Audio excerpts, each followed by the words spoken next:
The topic of our walk is a continuation of, if any of you are with Greg, he probably talked about the arrival of the United States Army onto the field here in the personage of 11 cannons, 6 belonging to Captain James Ricketts, and 5 additional ones on the opposite side of the Henry House belonging to Captain Charles Griffin. As they rumble up on the hillside with the same relative view that you've got, they would not have the same view that you have. Because in those woods, what was then a thicket of woods, not as dense as it is today, was the brigade of nearly 2,600 soldiers from the Shenandoah Valley, commanded by Thomas Jonathan Jackson. And that is our topic. We're going to talk about parts of this fighting that don't normally get covered. If you come here for a regular Henry Hill walking tour, it covers a small portion, a really high angle view. We're going to dig deeper into the woods here and make the attacks, talk about the attacks of the Confederates across this hillside and about some of the guys that are attempting to push back. Any questions? Alrighty. We are going to now depart. We are going to head into that wood a couple hundred yards in. We'll stop out there and we'll talk about who makes up the 1st Brigade of the Army of the Shenandoah. Any questions? All right, here we go. So we're going to angle this way. We'll pick up the trail and head on in.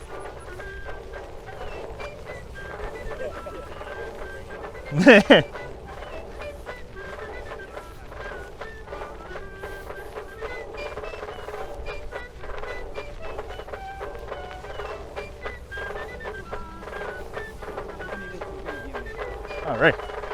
This is the first time I'm doing it, so we'll see. Yeah, I just created it different, so different spin on the fighting up here. Or different, not a different spin, but a different, all the stuff that we did today is new stuff. Well, I want to bring something up real quick.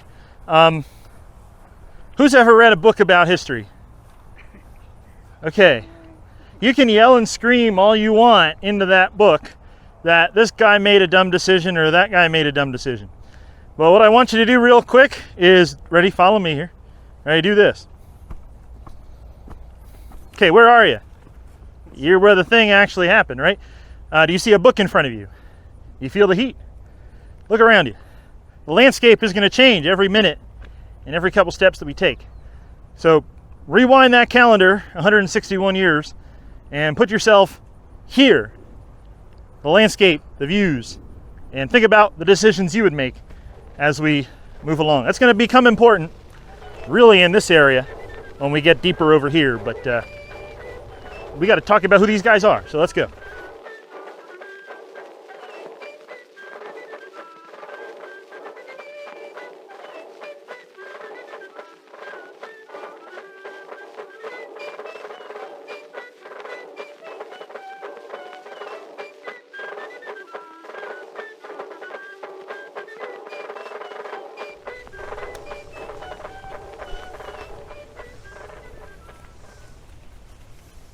So, let's talk about man of the hour here.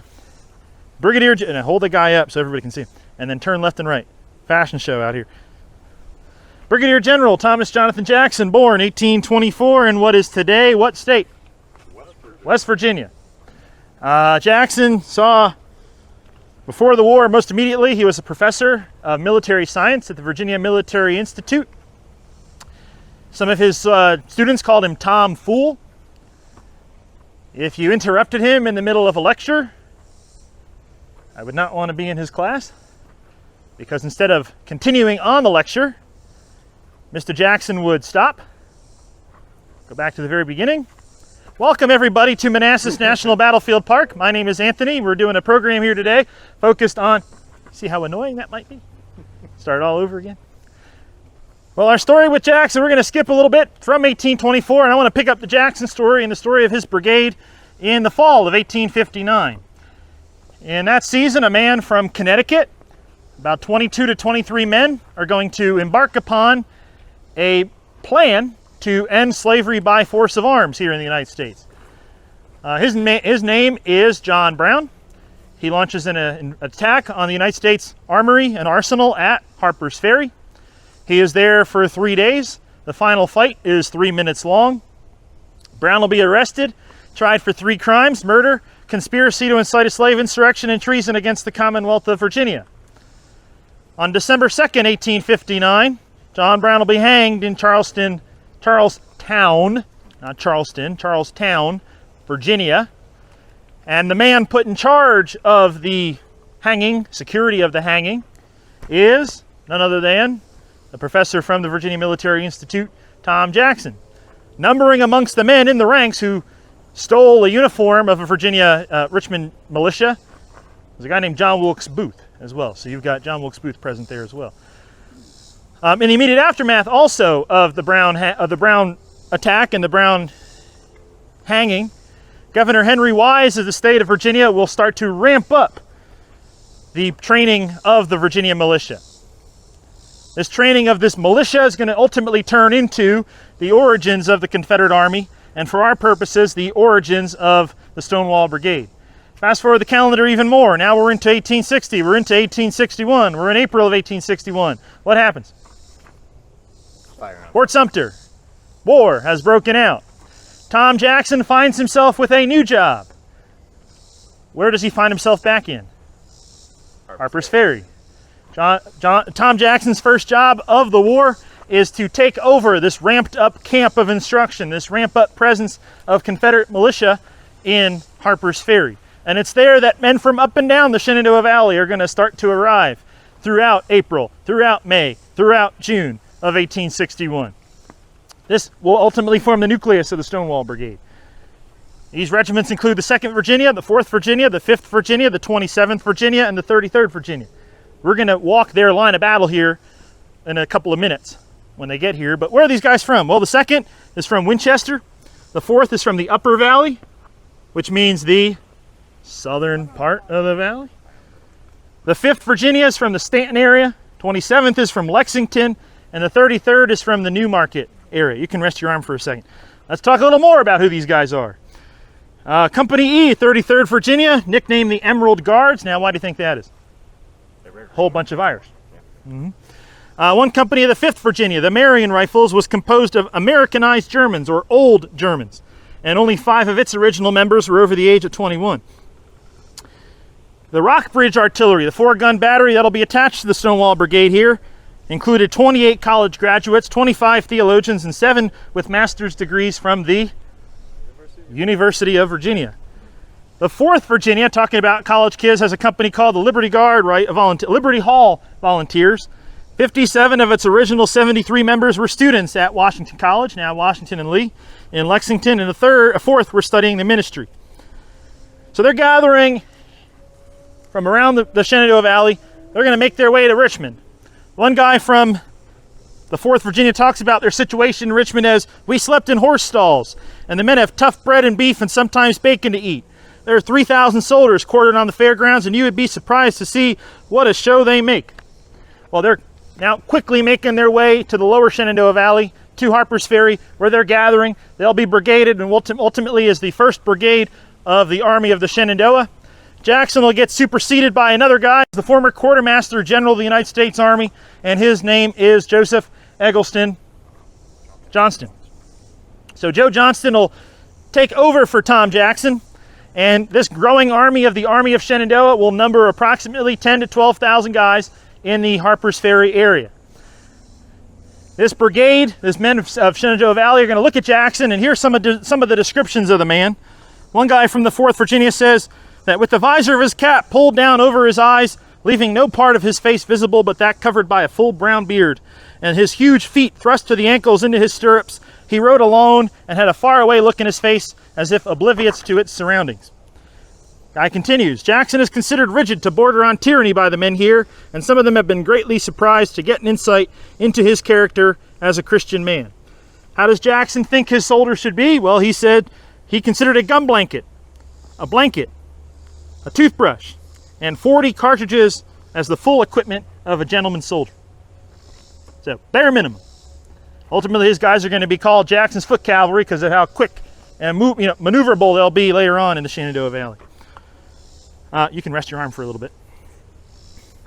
So Jackson's men are first going to see combat on the 2nd of July, 1861, a place called Falling Waters. They'll do some battle with the U.S. Army stationed in the Shenandoah Valley, commanded by Robert Patterson. Joe Johnston will pull his men down, so to say up, the Shenandoah Valley, southbound to Winchester. And it's there that on the 15th, 16th, and 17th of July, Joseph Johnston is going to receive a very important message from the Confederate commander here in the Manassas area. Before I go any further, any of you familiar with how the battle comes to be here at Manassas? So I don't have to dig too deep. Well, big picture, there's a Confederate force here, 22,000 guys commanded by P.G.T. Beauregard. There's a United States Army of 35,000 men commanded by Irvin McDowell. The 35,000 are approaching the 22,000. P.G.T. Beauregard calls for help, and that help is coming from the west, from the same guy this guy's running from the west, over there in Harper's Ferry. Joseph Johnston's army is going to march up and over the Blue Ridge? It's up and over the Blue Ridge Mountains to a place called Piedmont Station, modern-day Delaplane, where they will entrain and make their way to Manassas Junction. This is the first time in American history that trains or move troops from one front to another in an active combat situation. P.G.T. Beauregard is unaware that on the 19th of July, into this room walks Jackson. And so Jackson's like, I'm here. Great, wonderful. So Beauregard was not expecting this quick arrival of Johnston's men, but throughout the next couple of days, Joseph Johnston's army with Jackson at the head of it is going to start making its way here to Manassas Junction. Jackson's guys, 2,500, are positioned a couple of miles to your south along the Bull Run at a place called Ball's Ford and Lewis Ford, near the area of Portici, which is a half a mile behind you. And it's there on the morning of July 21st that they will start hearing the reports of cannons well off in the distance. Jackson has no orders to arrive here on the field, but very quickly he is going to mobilize his 2,500 men to begin making their way up here to the Henry Hill Plateau. But as they're coming up a road, and by the way, you can see the road. It's right here. The depression in the ground here marks a farm lane that stretches from here all the way back to the Portici plantation. So imagine throughout the day on July 21st, 161 years ago today, this road filled with thousands upon thousands of men streaming that way to take part in the fight. But one of Jackson's guys also see what's coming back in the opposite direction.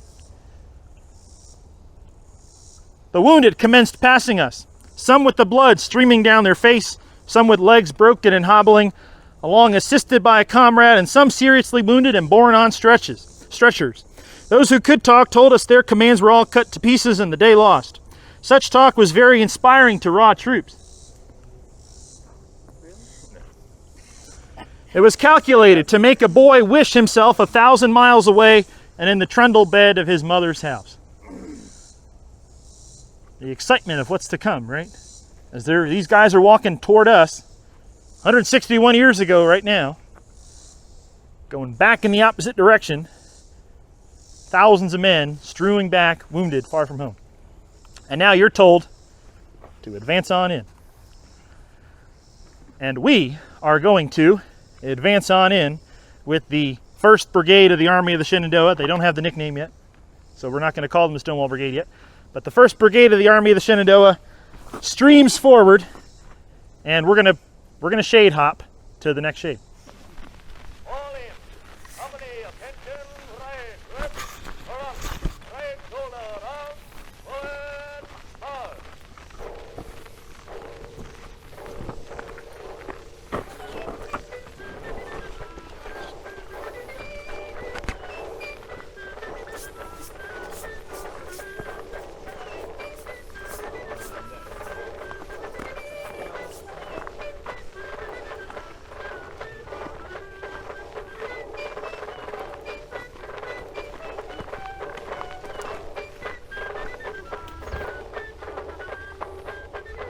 Okay, so about 10 o'clock in the morning on 21 July 1861, ooh, that's rain, over far away from us, about a mile and a half on Matthews Hill, the battle's going to kick off. For 2 hours between 10 and noon, there's fighting going on over there. Very quickly, the Confederates, you can rest your arm for a bit. Very quickly, the Confederates are going to start retreating back, and Irvin McDowell, the commander of the United States Army, is going to ride up saying, "Victory, victory, the day's ours." Well, what does he not appreciate is what we're talking about, right? The arrival of 2,500 men from all throughout the Shenandoah Valley coming right up this road behind you. Okay, you are all the American taxpayer, so I have a question for you. Why here? Why would you pick this location? Why would Jackson pick this spot? You saw it from the other side. Now you're seeing it from behind. High ground, okay. Well, what's streaming towards him? A whole bunch of, Water. Water, okay. Well, Soldiers? there's disorganized men coming straight at you. If he goes any further, have his guys ever been in a fight? No. So if he goes any further, what is that risk? You already heard what the one guy said. He talks about that it makes somebody wish they weren't here. If you go through that mess, you're probably going to have somebody coming running up to you and saying, get out of here, right? You run the risk of that. And then you pointed out the high ground. He's got a nice place for artillery. Yeah. You get information, maybe? Information, all right. Well, he's going to set up shop here, and he's going to be joined by his two bosses, PGT Beauregard and Joseph Johnston. They're going to start talking, and Joseph Johnston's going to set up the Confederate Army's headquarters a half a mile that way at a place called Port Tesi, which you can visit if you'd like. The warning there is no shade, so it's over there that way. And no house anymore, that's right. One of the first men, and here you go, you're a man, there you go, you're going to hold this guy, show everybody that face. One of the first men that Tom Jackson is going to find upon reaching this field is this man. Show everybody that face. Do a nice fashion show again. His name is John D. Imboden, or Imboden. Some of you spent the last hour, part of it, learning about him. John Imboden had 4 cannons positioned at the far northwestern corner of this hillside. He has run out of ammunition. He rides on back here, finds Tom Jackson, tells him, "Sir, what do you want me to do with my cannons? I am out of ammunition." And Jackson responds, "Well, they don't know that." And so Jackson's going to order John Imboden to keep positioning his guns up here so that he can start outlining the rest of his brigade's line and his guns. A grand total of 13 cannons are going to crest this hillside. A majority of them commanded by, flip him over, this guy right here. His name is William Nelson Pendleton. Commander of the Rockbridge Artillery. Mr. Pendleton's going to start shaking out a line of 13 guns ultimately along the top of this ridge. That ridge line is going to continue back through these woods. Imagine, if you will, they're less dense and less of them. And so it's going to start making basically like a half moon, if you will, over that way. At the very far end of this line of cannons are 2 guns. If any of you are Civil War guys, commanded by a man named John Pelham, who later on goes to command Confederate horse artillery. So he finds himself on the far right end. Positioned now, we got to figure out where this infantry line is going to be. So, our wonderful maintenance staff have mowed some ground, so let's hop on this area that's not normally accessible.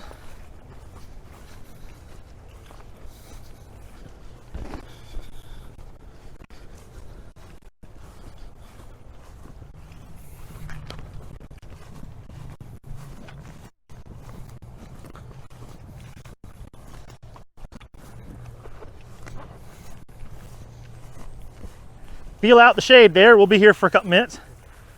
I'm watching that cloud coming in. I know, you hold on for you're going to be Jackson for the rest of the walk. Yeah, you get the shade, get the shade. Okay, how does Jackson deploy his brigade? 5 regiments. 2nd, 4th, 5th, 27th, 33rd Virginia. That 1st regiment that comes up, potentially the 2nd Virginia, is going to form, ta-da, just to your right. Coming up behind them, the 4th Virginia will deploy right through the ground that we're standing on. And imagine the 27th Virginia is overlapping their line. So they're over here. Imagine, if you will, 4 deep, right? The Civil War battle line is, well, you guys got all the freebies, so I'm going to make you work again. Come on up. 2 of you stand in front, 2 of you stand behind. Actually, let's do this. You come over here. No, you already have a picture. You stand there. You come all the way over here. You stand right there. You stand there. You stand there. You stand behind her.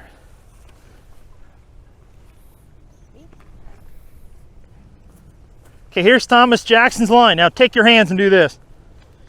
Just keep sliding. Slide that way a little bit. Slide that way a little bit. Put your arms out. Okay. 33rd Virginia. Over there. We're going to walk to their position in a minute because they can do some stuff. The 2nd Virginia. The 4th Virginia.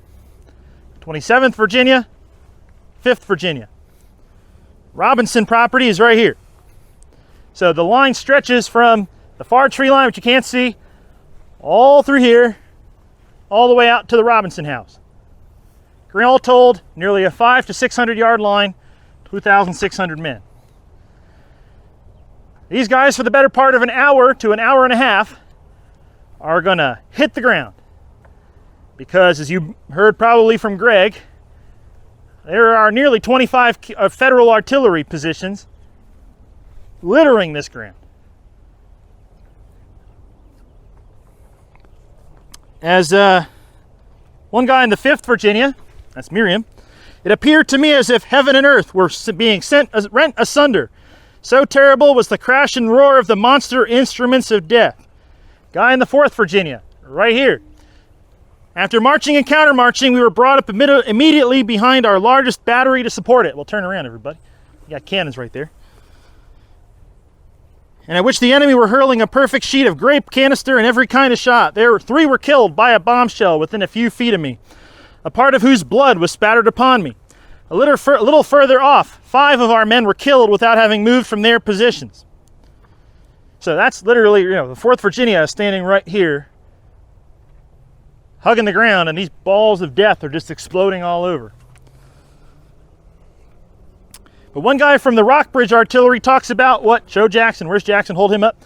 Talks about Jackson in this situation. He says, we reached the top of the hill and commenced firing. Just in rear of the battery, we found the infantry lying in the ground. Now, that's where we are. The colonels and field officers at the head of each, and General Jackson riding backwards and forwards in front of them, he gave orders where each gun should be positioned.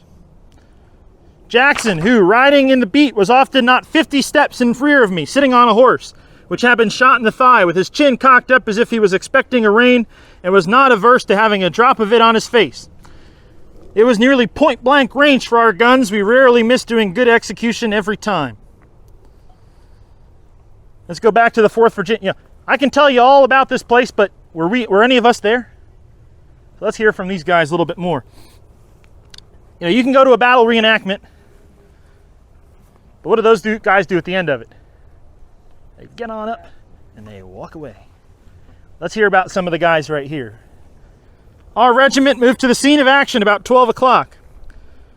One shell struck amongst the Fort Lewis volunteers and killed 4 men. A cannonball and shell took effect in the college company, killing 3. One of our men was very badly wounded by a piece of shell. Again, another guy in the 4th Virginia. Lying on our faces, we received the enemy's fire for about 2 hours. 6 of our men were killed. One shot fairly in the heart with a cannonball through his breast, killing him instantly. Another struck on the right hip with a piece of a bombshell. He lived for 5 or 6 minutes, and his last words were, "O Lord, have mercy upon me, a poor sinner."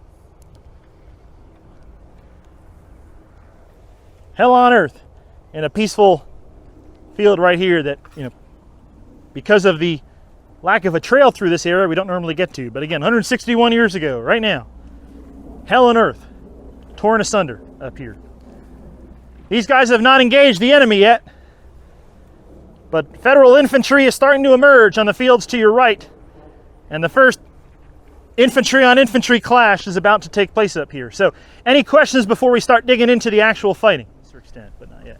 Okay, so, any questions? We'll be here for a short time, and then we're going to continue on the trail, unless you want to get ticks, and we're going to go to this cluster of trees right in front. Okay, you are on the left end of Stonewall Jackson, not yet, Thomas Jackson's line, comprising the 33rd Virginia, men from the Newmarket area. Their commander, Colonel Arthur Cummings. Show everybody that face. Colonel Arthur Cummings, commander of the 33rd Virginia. Again, their position we've recreated because it was behind a fence. And so imagine again the 33rd Virginia in the area here. We're at roughly around 2:30 or so in the afternoon. Counting for daylight savings time, right? It's an hour back from now. It's at that point that the Federal artillery starts cresting the hill. The 6 guns of James Ricketts, the 5 guns of Charles Griffin. Charles Griffin looks like this. And James Ricketts looks like that. Okay. Thomas Jackson had told his 5 regimental commanders to hold their fire until they were within 50 yards. Then shoot and then give them the bayonet. Keep that in mind, the positioning, 50 yards. Okay. Very quickly, a line of Federal infantry starts to emerge on the field in front of you. There is a momentary pause over who to shoot. The 33rd Virginia, what color are they wearing? Blue. The guys in front of you, what are they wearing? Blue. The guys over there, what kind of flag do they have? Red, white, and blue. Guys over there, what do they have? Red, white, and blue. Red bar, red bar, blue field, 7 white stars in a circle. You see that there's no wind right now? You got blue on blue. Who do you shoot? Well, let's let We don't. Let's let Private John Castler, the 33rd Virginia, tell us what happened. In a few seconds, the head of the column over there made its appearance with 3 officers on horseback with the intention of flanking one of our batteries. Well, we are to the end, beyond the flank of the Confederate artillery. In a few minutes, they spied us lying there. And we heard one of the officers say, "Hello, what men are these?" At that moment, some of our men commenced without orders firing some scattered shots. The enemy poured a volley into us, but as we were lying down, the balls went over our heads. The first hostile gunfire on this hill is happening right through this area. The 33rd Virginia shooting against guys from New York. The officer at the head of this column is a man named Samuel Heintzelman. If you take the U.S. Army's command, Irvin McDowell's at the top. Heintzelman is like 2 or 3 down below him. So pretty high up. Heintzelman rides up in between the 2 opposing lines and tells them, shoot! So this first hostile exchange of gunfire happening through this area. As that's going on, as some of you may have heard, I don't know if Greg went into this, but we're going to get into it because it's part of our story. Charles Griffin will take 2 of his 5 pieces of artillery and swing them around to get to fire down the end of the Confederate line. Can you spot them? They are right in front of you. They're just on the top of this hill.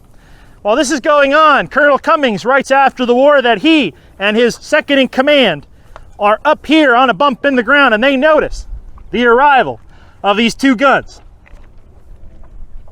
There's his line. Are they 50 yards? They're beyond Jackson's order. But Mr. Cummings is thinking his men are new and they couldn't possibly hold in such a circumstance. So Colonel Cummings is going to walk back down here and begin to order his men to charge. While that's going on, Captain Griffin, whose guns are pointed that way, sees this start to mobilize. And he also makes mention of an officer at that moment stepping out in front of his men to make a speech.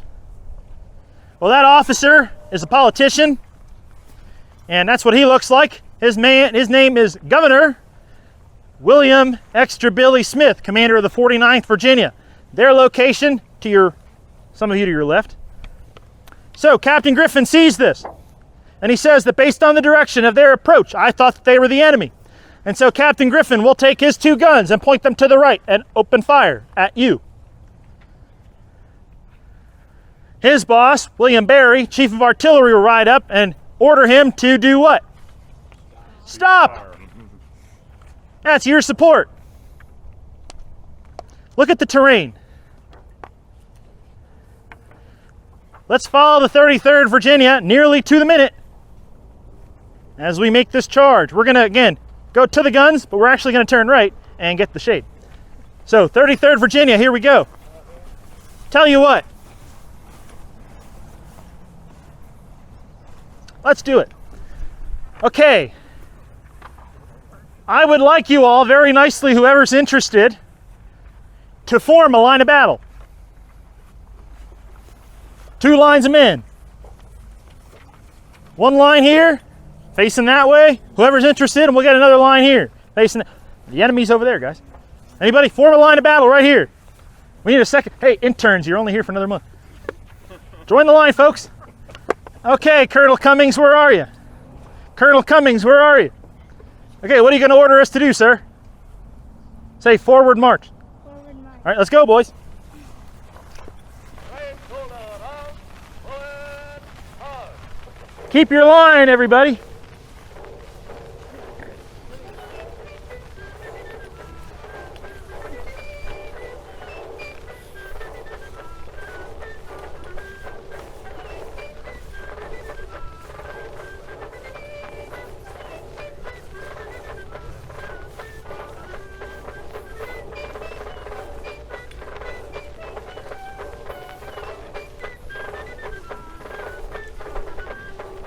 You guys wearing wool?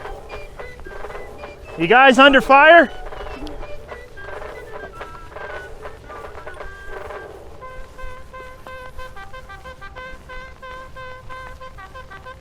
Aim. Fire.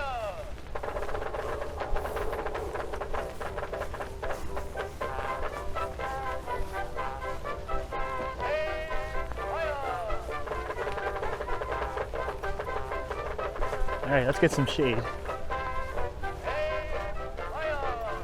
Let's get some shade, everybody.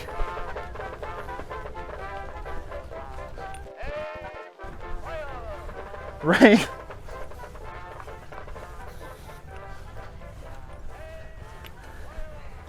I can see the end, everybody. We're going to the house ultimately.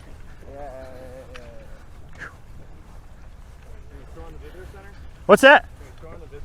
Can we what? Can we storm the visitor center? At the end.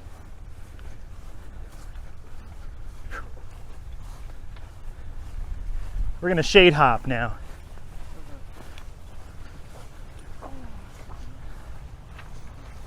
All right, Phyllis, you're still here. We got shade. Not yet. All right. Colonel Cummings will write that his men, you can see where we were, will turn to the left, get around the end, come up the hill, get within 30 yards, open fire, and Captain Griffin will say, that was the last of us. Very quickly, those guns will fall, but the real support will arrive. The 14th Brooklyn and the 1st Minnesota will very quickly come barreling out of those woods and recapture the 2 cannons. So just as quickly as Colonel Cummings has thrown the 2 guns in disorder, the arrival of the real support is going to throw the 33rd Virginia into disorder. The 33rd Virginia will now fall back very quickly back into those woods. Imagine, remember again, 33rd. Here's the test of how the heat's doing to you. Do you remember the next unit in line? Is it 2, 4, or 5? 4. 2, the 2nd Virginia. Their Colonel, John Allen, will notice what's going on. Okay, guys, the freebies again. Come on down. Give me the 4 again. You too. Come on down. Step right there. Make a line. Make a straight line. Look that way. Look that way. Okay, the New Yorkers are coming this way. So what John Allen is going to do is order the left 2 people swing back over here.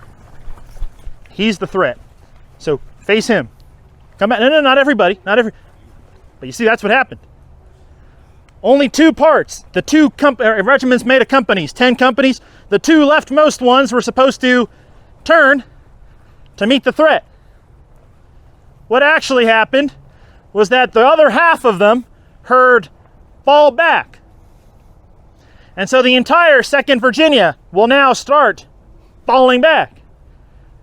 But the New Yorkers will not. Come on.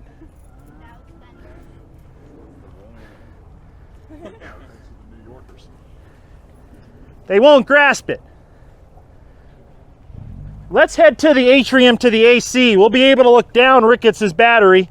We can get air conditioning to talk about the end here. Any questions? Let's get some AC. If you need them. So 33rd Virginia has made the charge over there against Griffin's 2 guns. And so Stonewall Jackson, noticing the very close quarter action now that the Federal infantry has come, remember his orders were what? Wait till how many yards? 50. Then do what? Fire, and then give them the bayonet. So, 161 years ago, right now, the 4th Virginia, the 27th Virginia, and the 100 guys from the 2nd Virginia that didn't fall back are going to do what? Stream straight across this field. Where are they headed? Well, who's got him? Walt does. James Ricketts, I think. Well, yeah, Jackson's going to give that order. So Ricketts have been the first 6 guns that arrived onto the hill. And as all this Union infantry, imagine it streaming back down the hillside, Ricketts, who had already been shot in the thigh by this point, is going to go around trying to get everybody, he's going to go screaming at them, "Don't leave! Save my battery! Save my battery!" Well, very quickly, the 4th Virginia is going to charge straight through these guns here. One of the soldiers will notice this man, Lieutenant Doug Ramsey of the 1st U.S. Artillery, one of Ricketts' subordinates. And he's going to be, as the soldier says, hanging out and trying to seek cover behind one of the limber chests. So you got the cannons, and you got the limbers right behind it. So seeking shelter behind that. One soldier from the 27th Virginia will run around and, seeing Ramsey, go to bayonet him. Ramsey will get up very quickly, not wanting to be bayoneted, and he'll start running his way down the opposite side of the hill. That soldier from the 27th Virginia will go to shoulder his musket, aim at Lieutenant Ramsey, but very quickly another explosion will happen over his right shoulder, and Ramsey will go down.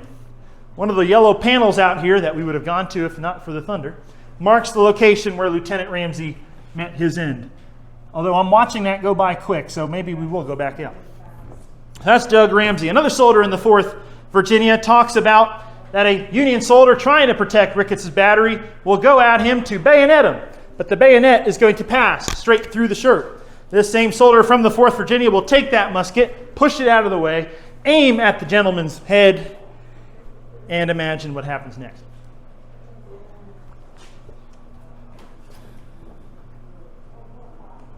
One soldier talks about the noise of the conflict engulfed us all. Jackson arose and said, "Charge, men, and yell like furies." Jackson, in his official report, talks about that at 3:30, the advance of the enemy, having reached a position which called for the bayonet, he orders them forward. I picked the wrong page. Wrong page there. It would be nice if I had numbered these, wouldn't it?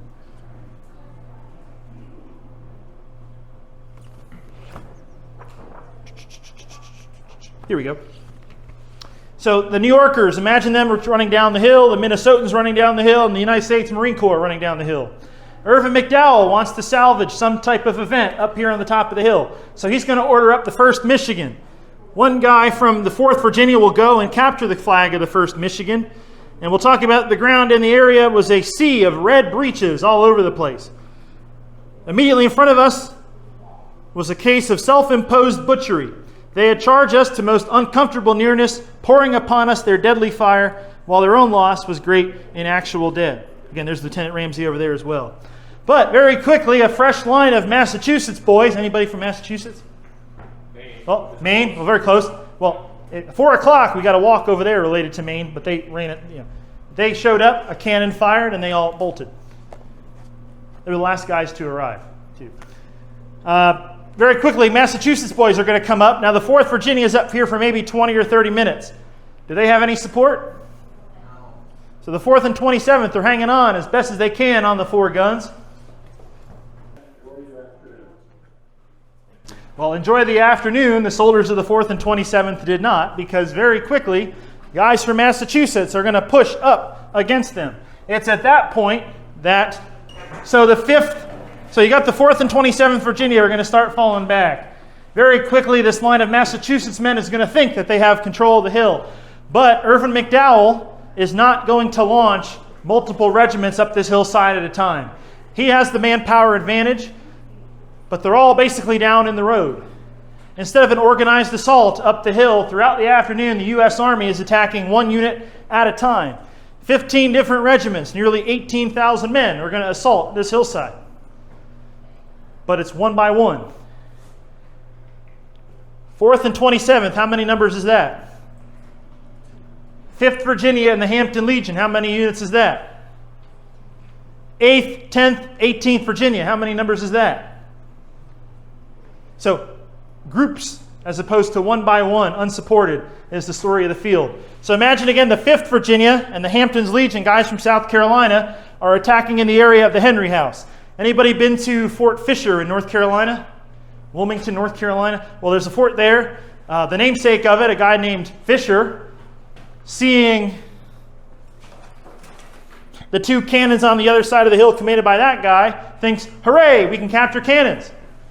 But they had already been captured, and so he thinks he's captured. But anyway, the 6th North Carolina is going to push back, and they'll be stopped right in this area here. So,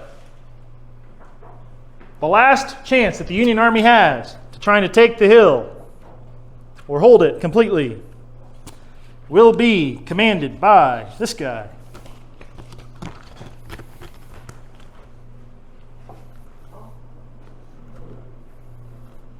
Who can name him? Is he Sherman? William Tecumseh Sherman. Sherman has 4 regiments under his command. The 13th New York, the 2nd Wisconsin, the 69th New York, and the 79th New York. Talk about their uniforms. The 6th Wisconsin, wearing what color you think? Yeah, you got it, gray. 69th New York, what are they wearing? Red. Shirtless. 79th New York, what are they wearing? Blue. Many of them are wearing kilts. The Cameron Highlanders, commanded by, where is he? This guy, James Cameron. Talk about friends in high places. His brother is a man named Simon Cameron, who happens to be Abraham Lincoln's Secretary of War. Sherman, is he going to launch all of his 3,000 guys up the hill at the same time? No, he's going to do one at a time. The 2nd Wisconsin charges up the hillside, and one man says that the poor fellows had crowded in and crawled upon one another, filling the ditch. And he's talking about the ditch is the ground. We would have seen it without the thunder. Back in that area, the ditch in some places 3 or 4 deep. And unlike many others that day, he says that I will not sicken you with another description of the road. Him talking about the Sudley Road that you all turned in to get here. As the 2nd advances, they are starting to hear shouts of, you are shooting your own brothers. Stop for God's sake. Spare your own brothers. So what does the 2nd Wisconsin do? Well, not shoot. But they are very quickly met with a line of lead coming from the 5th Virginia, and that's going to force the 2nd Wisconsin to fall back. Up comes the 69th New York. Don't shoot, don't shoot. Stop firing on your own brothers. Sheet of lead comes their way. 69th New York will be forced out. Up comes the Cameron's men. Cameron says that the first fire swept our ranks like a quick, dartling pestilence. He also talks about how the men use their arms as if shielding hail coming at them. So if you go to a reenactment, what do you see? What's really going on out here?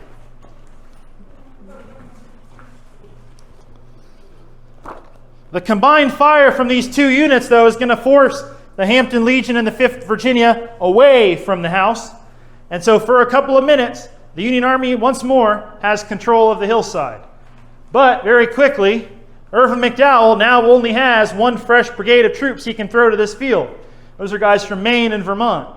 They don't come here. They go to Chin Ridge over there, and if you're interested, well, come back on Saturday at 4 o'clock, or you can head over there next. But I'm going to finish up here real quick if you want to catch it, if Jim's even out there. But very quickly, a fresh line of Virginians is going to charge across this field and force the Union Army back in retreat. The Union Army is going to retreat back up the same way they arrived early that morning, swinging all the way back to Centerville. And when they arrive there, they see a whole bunch of civilians that came out for a picnic. Now that's one of the famous parts of this battle. The other part, I realize now, I have completely jumped over because we're not outside. Yep. We're going to get there now. We're going to wrap up with that. Yeah. This guy here, his name is Barnard Elliott B. Barnard Elliott B. Commanded men from Alabama on that far hillside earlier in the morning. Did any of you go on the walk this morning at 10 o'clock with Greg? Well, the Alabamians are going to fall off that hill. They'll retreat over in that direction. One soldier from Alabama will write about that they noticed a man riding his horse very erratically all over the place. This man on horseback will ride up and over to the 4th Alabama and ask them, "Whose men are you?" And all these soldiers will look and say, "Well, General, don't you know your own men?" Pointing to B. Well, B at that moment will begin to lead these men forward. And at that point, he will point and say about this guy, "There stands Jackson like a stone wall." The second part of that sentence, "Let us go to his assistance." Where's Colonel Cummings again? Who's got the crazy guy with the beard? There he is. Colonel Cummings, the 33rd Virginia, some of his men will say that B said, "Let us determine to die here today and we will conquer." Not yet. "Rally behind the Virginians." You've got eyewitnesses to the event, and you've got men under Jackson's command. Two different sentences, right? "Let us determine to die here today and we will conquer, rally behind," or "Let us go to his assistance." It's up to you which direction you want to go with, but at some point in that afternoon, you have the legend of Stonewall Jackson and the Stonewall Brigade being christened. This battle here at First Manassas 161 years ago today kills 900 people and wounds 4,000. If you take that, nearly 2/3 of those men are dead and wounded up here on this hill. 2/3 of that. Do the math. You are over 600 men dead and nearly 3,000 to 4,000 men wounded on a hill. These guys had never heard of this place before. But more Americans are going to die on this hillscape between the hours of 2 and 4 than in the entire 3-month Spanish-American War. This is 2 hours. That's 3 months. These guys are going to go on to sow more greater battles and greater fights of this war. But I want to wrap up with this guy's quote talking about the Stonewall Brigade.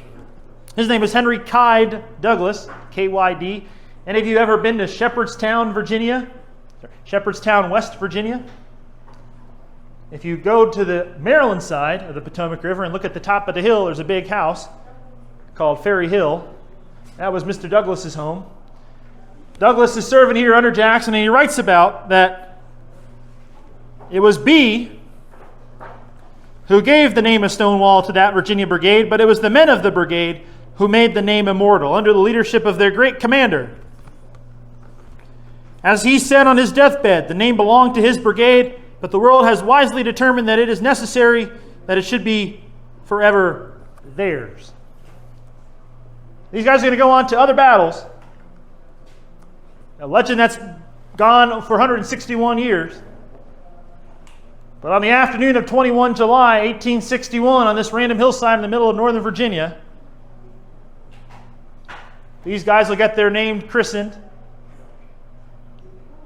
And men from Virginia, from New York, from Michigan, from the Marine Corps, from Alabama, from South Carolina, from Georgia, from Mississippi, from Maine, from Vermont, Michigan, Minnesota. They're going to christen this ground with their blood. Many of them have never heard of this place, and many of them are going to breathe their last. Right there. Everybody who's got a picture, hold it up. We can name these folks. We can name them all we want.